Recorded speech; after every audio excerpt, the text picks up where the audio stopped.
Happy Friday. Today is Friday, December the 23rd, 2022. You are steadily running out of time for your Christmas shopping.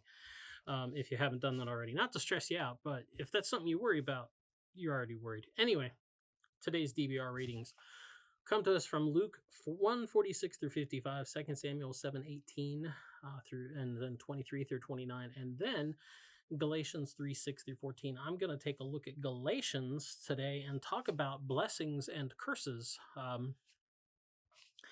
This isn't a primer on how to do it. This is talking about what Paul's talking about here in Galatians. Paul's drawing a line here between the blessing that we get in faith and the curse that we receive in the law. It's not that the law is a bad thing, or that the law, is just there to curse you. But if that's how you're going to live your life, if you think you are going to somehow achieve God's presence in your life solely through obedience to the law, probably not so much. And you're going to find yourself in this kind of like you're living under a curse.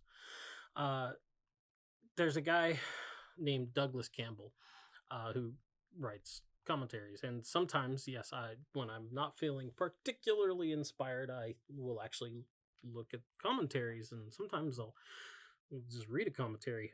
But especially when I'm looking at a text and something doesn't really get my attention right away, I'll turn to commentaries because those people have really put in the effort, and it's a very helpful stuff a lot of times. And that was the case today.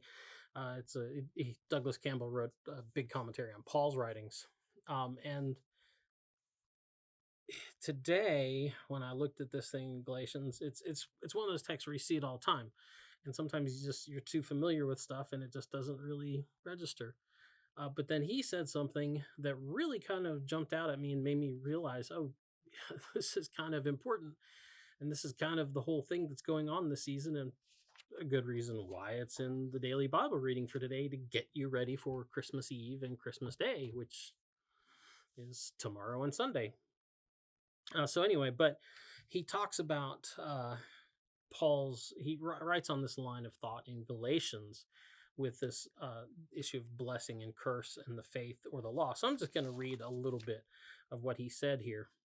He says, rather surprisingly for devout Jews, law observance also seems implicit in that realm, that is, the participating in the realm of blessing or curses, especially if it is not perfect. And then he puts in quotes, everything in the book of the law must be done, out of quotes, or the law's curse is activated. So, in other words,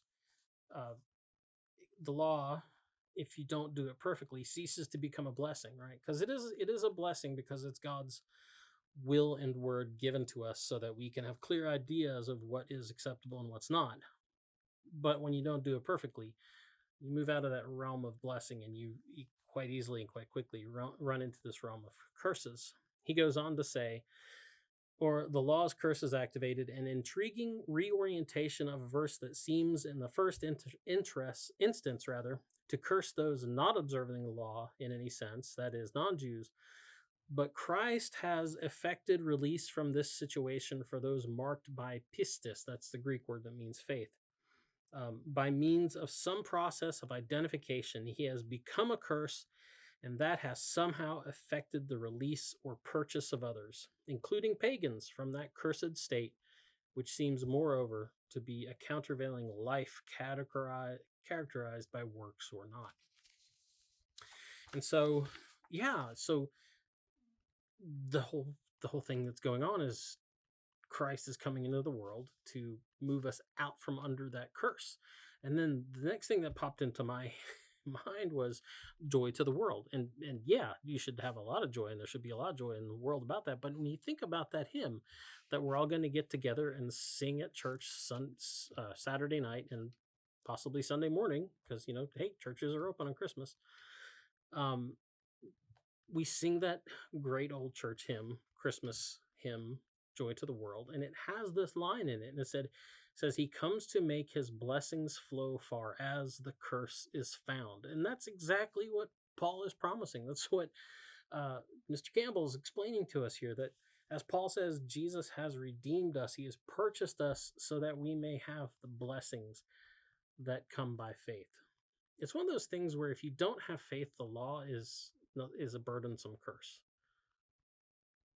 But if you have faith in Christ, the law is somehow suddenly a blessing. And yeah. So get out, go to church, sing joy to the world. That's the DBR for today. Get out, enjoy your Christmas weekend, and we'll see you on Monday. Boop.